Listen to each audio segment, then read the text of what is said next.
5 muscle gain mistakes many people make that I wish I knew sooner. So everyone, I'm John Jewett with J3U University. We elevate physique education standards. And today I want to take you through a bit of my journey and the mistakes that I made building muscle along the way that just cost me time or even injuries. And I want to prevent that from happening for yourself, what we can do to optimize this process. The lean gain trap is what I fell into for my first one. And this was after my first show. I had an off season that I got a little too fat in. So I'm like, you know what, this year I'm going to do it different. I'm going to stay lean. And this was going from the Texas State show in 2013, where you can see my front double bicep here. I think my tan was terrible. And I was right around 190 pounds. So I took this off season. I only got up to it was like 217, 218 that off season. Diet back down to my next show, the Branch Warren Classic in 2014. See my front double here. Do you notice anything different? You look pretty close to the same, except you have a good tan. So I pretty much lean gained my way into no gains,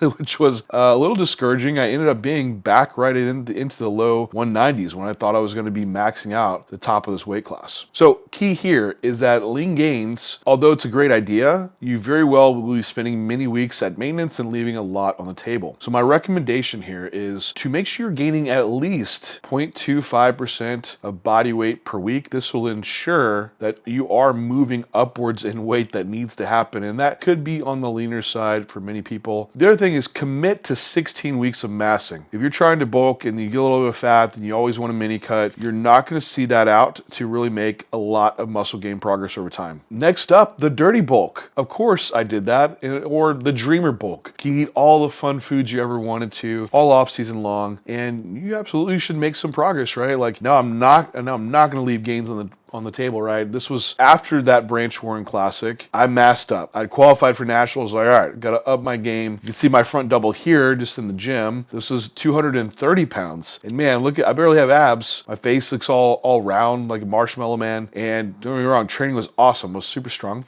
Wasn't sure that I would have added quite a bit of muscle doing so, and I did. However, through that, I was just chasing the scale the whole time. It didn't matter. The scale was going up. I could just push aside what was happening with training, or if he was in quality weight. And so what did that lead me to? Well, here's my dieted down. I think I was 5 days out here from my next show. This was down to, I ended up sucking down to make weight, but this was at 184 pounds before I did suck down to make weight. So it was even lighter than my last show, but I actually got in true contest shape that time. So I did make some progress, but man, I got so fat that I had to pull off nearly 50 pounds to get down to my contest weight, which I ended up just kind of dieting a lot of that progress off towards the end of that prep. So what's the takeaway here to learn is don't gain more than 0.5% of your body weight per week. But let's just go off the scale. Look at your visuals. You should take your pictures, put them side by side. On a week-to-week basis, you should not be able to see yourself getting fatter. If you are, you're very likely gaining too fast. I could even make an argument for every 2 weeks, should not be able to see some visual softening happen. Now, from a 3 to 4 week basis comparison, yeah, you should be gaining a little bit of body fat, and that is acceptable. Next mistake I made was chasing strength alone. You can see some previous videos of me. These are various shots from 2016 when I was also about to turn pro or had turned pro. And I had all the plates on the hack squat, doing them. I Smith benching 4 plates aside. Just there's not a lot of control there, just moving weight, or my shirtless T-bar rows. Again, just throwing weight around. You will load the muscle for sure, but it's also not very accurate. So there's a lot of other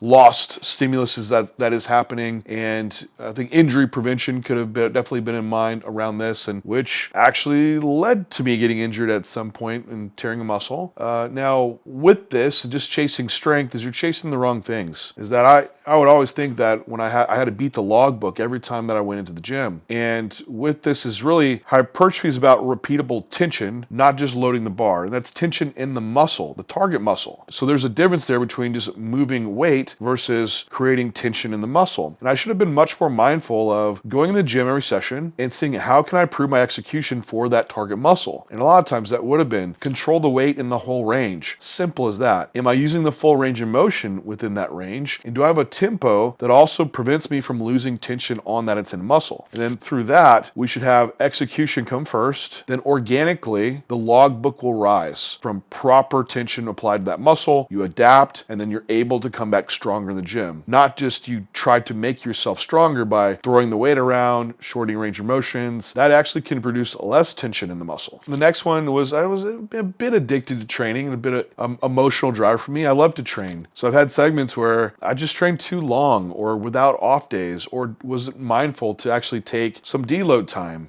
Didn't think I'd sell myself that I could just keep training, which just led to me getting more beat up and being forced to work around issues basically. So what I would recommend around this is that, if you have body parts you really want to bring up, make sure you're putting an off day before that body part you train it. That's a great implement. And then for sure having 1 to 2 off days per week. You could train 6 days a week, but for the most part, I see a lot of guys needing training 4 days a week, 5 days a week. 6 days is really going to push it for a lot of people, or even doing 2 on, 1 off, 3 on, 1 off. Those all can be very reasonable variations, but having those off days is beneficial. And then I think it's worthwhile to every 6 day weeks be able to take a back-to-back few days off as a string. This will help the next point that I bring up, which is missing the bigger connection between sleep, stress, and routine. And I just view these as all separate buckets that I just trained hard and I ate my meals and that I would grow. And I just didn't see the importance to really put on